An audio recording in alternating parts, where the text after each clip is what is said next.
안녕하세요. 강북구 정신건강복지센터 정신건강의학과 전문의 오상훈입니다.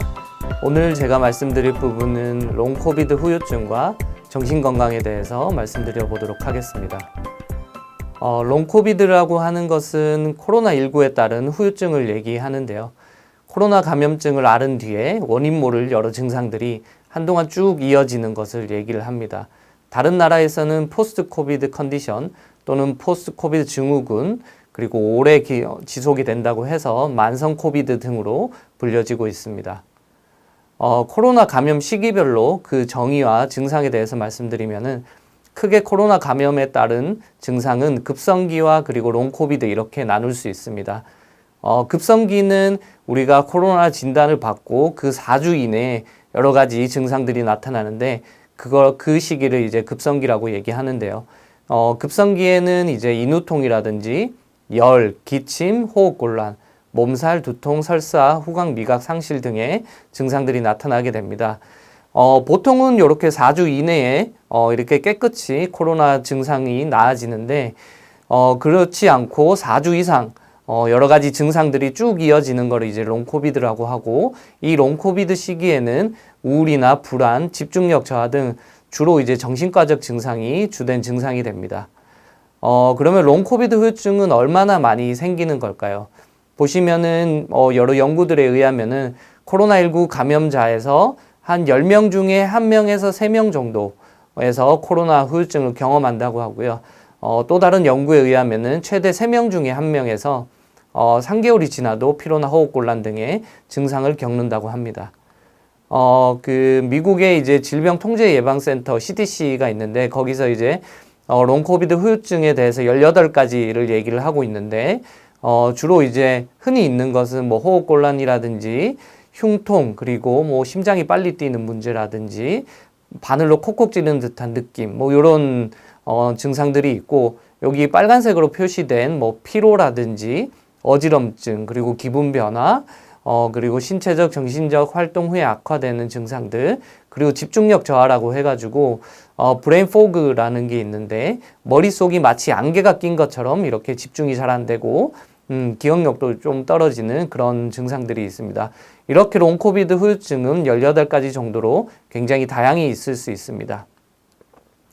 이러한 어떤 롱코비드 후유증이 뭐 신체적인 문제뿐만 아니라 정신건강의 문제도 좀 흔하게 나타나는데, 그렇게 롱코비드 후유증 중에서 정신과적 증상으로 흔한 거는 이런 코비드 감염 이후에 우리가 이제 불안해지고 우울해지는 이런 문제들이 있을 수 있고, 아까 브레인 포그라고 하는 그런 것처럼 집중력이라든지 기억력이 떨어지는 그런 문제들이 있을 수 있습니다. 또한 이제 예전에는 잠을 잘 잤었는데 잠이 잘 오지 않고 자다가 자꾸 깨는 이런 수면 문제도 있을 수 있습니다.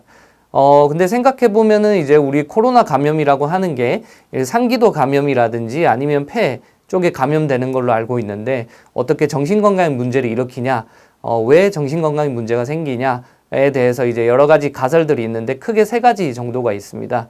코로나19 감염이 뇌라든지 면역체계에 직접 영향을 미쳐서 이런 정신건강의 문제가 생긴다는 가설이 있고, 또는 이제 우리가 코로나 확진 후에 여러 가지 부정적인 경험을 하게 됩니다. 확진자라는 어떤 낙인도 있을 테고요. 그런 어떤 트라우마 경험, 격리되는 그런 경험들, 이런 것들이 우리 정신건강에 문제가 생긴다는 그런 것들이 있고, 또한 이제 장기간 뭐 숨쉬기 곤란하다든지 이런 코로나 신체적인 증상이 오랫동안 지속이 되면서 이게 정말 낫지를 않나? 이런 생각들이 들면서 좌절을 경험하게 되고, 이런 것들이 우울이라든지 정신건강의 문제를 일으킬 수가 있습니다.